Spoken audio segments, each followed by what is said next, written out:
Cockroach Janata party మద్దతుదారుల ఆందోళనతో దేశ రాజధాని ఢిల్లీ దద్దరిల్లింది. నీటి ప్రశ్నపత్రాల లీకేజీకి వ్యతిరేకంగా సోనం వాంగ్చుక్ ఆమరణ నిరాహార దీక్షకు మద్దతుగా చేపట్టిన భారీ నిరసనలు ఉద్రిక్తతలకు దారితీశాయి. వివిధ మార్గాల నుంచి పార్లమెంటు వైపుగా దూసుకువెళ్తున్న 20,000 మంది ఆందోళనకారులను చెదరగొట్టేందుకు పోలీసులు పలుచోట్ల లాఠీచార్జ్ చేశారు.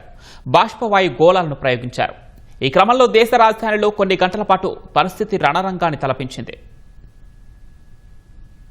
నీట్ పరీక్ష పత్రం లీకేజీకి బాధ్యత వహిస్తూ కేంద్ర విద్యాశాఖ మంత్రి ధర్మేంద్ర ప్రధాన్ రాజీనామా చేయాలంటూ కాక్రోచ్ జనతా పార్టీ ఢిల్లీలో చేస్తున్న ఆందోళనలు ఇవాళ ఉద్రిక్తంగా మారాయి. దేశంలోని వివిధ ప్రాంతాల నుంచి తరలివచ్చిన వేలాది మంది యువత సెంట్రల్ ఢిల్లీలో భారీ ఆందోళనకు దిగారు. సామాజిక కార్యకర్త సోనం వాంగ్చుక్ చేపట్టిన నిరాహార దీక్షతో ఈ నిరసనలు మరింత ఉధృతంగా మారాయి. పార్లమెంటు వర్షాకాల సమావేశాలు ప్రారంభమైన వేళ సీజేపీ చేపట్టిన చలో సంసద్ ర్యాలీ తీవ్ర ఉద్రిక్తతలకు దారితీసింది. మొదట సీజేపీ మార్చ్ను పోలీసులు జంతర్ మంతర్ వద్దే అడ్డుకున్నారు. కొందరు నిరసనకారులు బ్యారికేడ్లను ఛేదించుకుని వెళ్లేందుకు యత్నించగా పార్లమెంటు స్ట్రీట్ సమీపంలో భద్రతా బలగాలు లాఠీచార్జ్ చేశాయి. పోలీసులపైకి ఆందోళనకారులు రాళ్లు, చెప్పులు, నీళ్ల బాటిళ్లు విసిరారు. ఈ క్రమంలో కొందరు పోలీసులు, సీజేపీ మద్దతుదారులకు గాయాలయ్యాయి.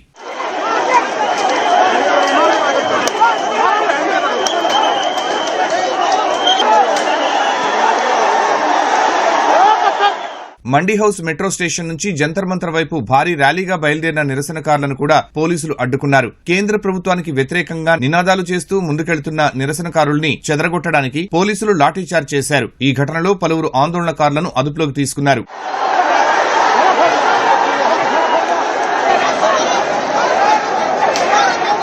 ఆందోళనకారులు పార్లమెంటు వైపు వెళ్లకుండా అడ్డుకోవడానికి, శాంతి భద్రతలను కాపాడటానికి భారీ సంఖ్యలో పోలీసులను, మఫ్టీలో ఉన్న అధికారులను ఆ ప్రాంతమంతా మోహరించారు. ముందు జాగ్రత్తగా పార్లమెంటు ప్రధాన గేట్లను భద్రతా సిబ్బంది పూర్తిగా మూసివేశారు. లోపలికి అనధికార వ్యక్తులు ప్రవేశించకుండా గేట్లకు అదనపు తాళాలు వేసి గట్టి పహారా ఏర్పాటు చేశారు. అయితే భద్రతా వలయాన్ని ఛేదించుకుని మరీ ఆందోళనకారులు పార్లమెంటు వైపు దూసుకొచ్చారు.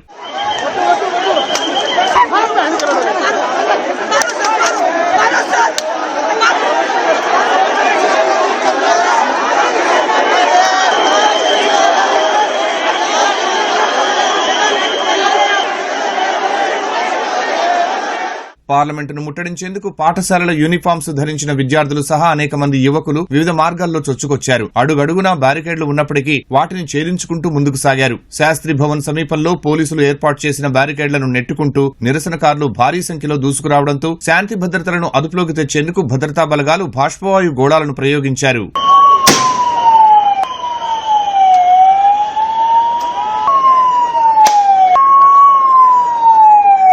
పార్లమెంటు వెళ్లే అన్ని మార్గాలను దిగ్బంధించిన ఆందోళనకారులు constitution club, reserve bank, Patel Chowk, transport Bhavan, parliament street ప్రాంతాల్లో బైఠాయించారు. ఫలితంగా ఎక్కడికక్కడ ట్రాఫిక్ జామ్ అయింది. రిజర్వ్ బ్యాంకు, పటేల్ చౌక్ వద్ద ఆందోళనకారులను చెదరగొట్టేందుకు పోలీసులు స్వల్పంగా లాఠీచార్జ్ చేశారు. పలువురు ఆందోళనకారులను అదుపులోకి తీసుకుని అక్కడి నుంచి తరలించారు.